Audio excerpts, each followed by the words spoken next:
Hi everyone and welcome to this video where we will be discussing Learning Objective 2-1 where we understand the development and source of generally accepted auditing standards.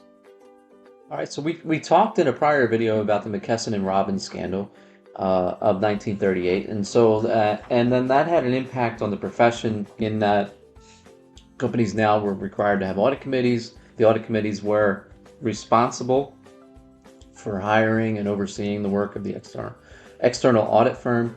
And then later in 2002, we had the Sarbanes-Oxley Act passed, which formed the Public Company Accounting Oversight Board, the PCAOB, who now has authority for inspecting and monitoring the performance of audits for publicly traded companies listed with the SEC, so issuers.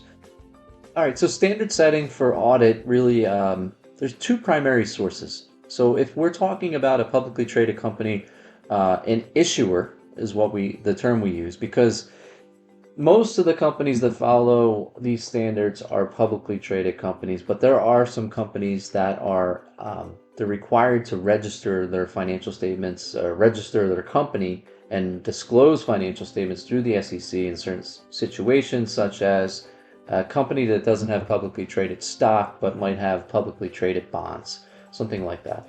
So we use the catch-all term issuers, and so any company that's an issuer, when they are audited, they're required to be audited. The auditing standards that are followed by their external auditor come from the Public Company Accounting Oversight Board, the PCAOB.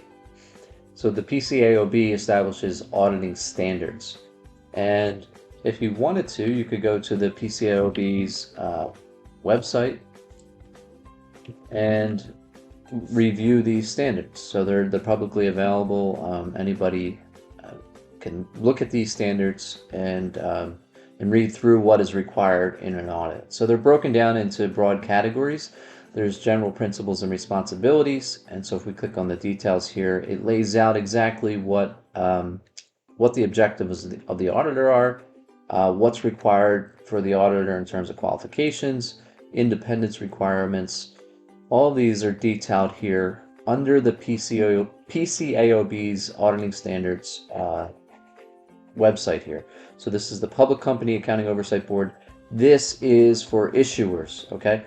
Now, the AICPA is the organization that issues standards for audits of non-issuers, so companies that are not publicly traded. They have to follow the standards of the AICPA rather than the PCAOB.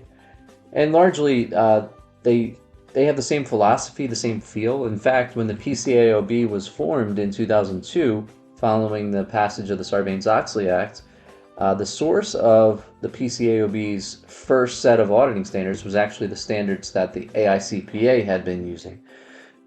So these standards are very similar to what we would expect to see if this was an issuer, but there are some differences, and right now that's not quite important, but as we go through the course, we'll talk about some of the particulars of what's required for issuers versus non-issuers. So our standards really come from those two sources, and this figure on your screen kind of nicely summarizes what our standard setting process looks like and where you go for guidance. So primarily, when we do audit work, we're going to follow the professional standards, so the auditing standards under either the PCAOB or the AICPA, and these standards have some fundamental principles, and they guide the conduct of audit engagements. And we're going to talk about those principles. The PCAOB auditing standards and ASB statements on auditing standards from the AICPA, they provide requirements supporting the fundamental principles. And then there's also interpretive publications, so things that come out that help us interpret the standards in a particular scenario. And so those also have authority here. But let's talk about the structure of generally accepted auditing standards. So they're really broken down into the responsibilities, the performance of the audit, and then the reporting related to the audit. So the GAAS framework, the Generally Accepted Auditing Standards framework, is organized around three fundamental principles that guide the audit process and ensure adherence to ethical and technical requirements. So the first is responsibility. This has to do with ethical conduct on the part of the auditor, the need for independence and skepticism, and the need to have competence and capabilities to actually perform the audit.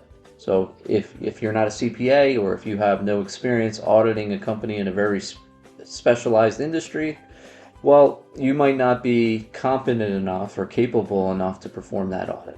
And so all this is saying is, if you're going to do an audit, you have to be professionally skeptical, you have to act ethically, you have to be independent, and you have to have the abilities necessary to perform the audit. That's kind of like the starting line, the bar that you have to overcome to go forward past that point.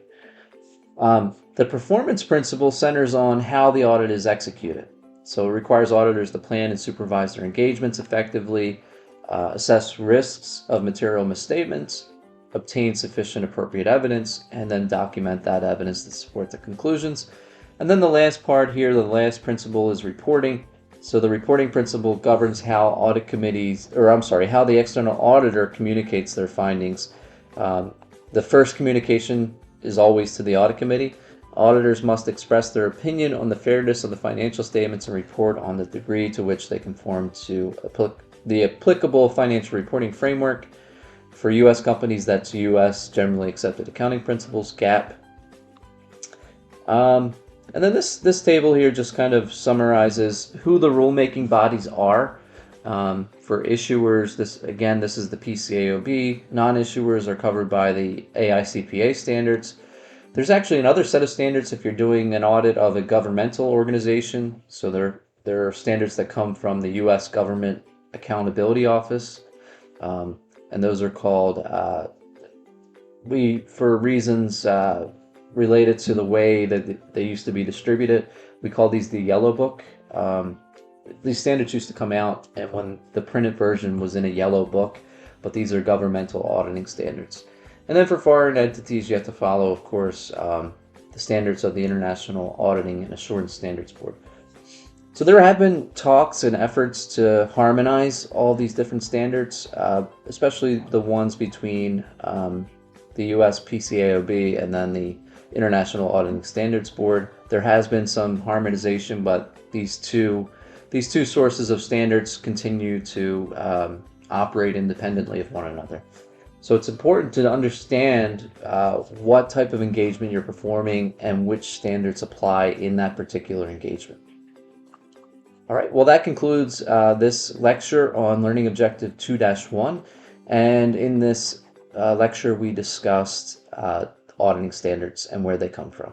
Thank you very much for watching. Take care.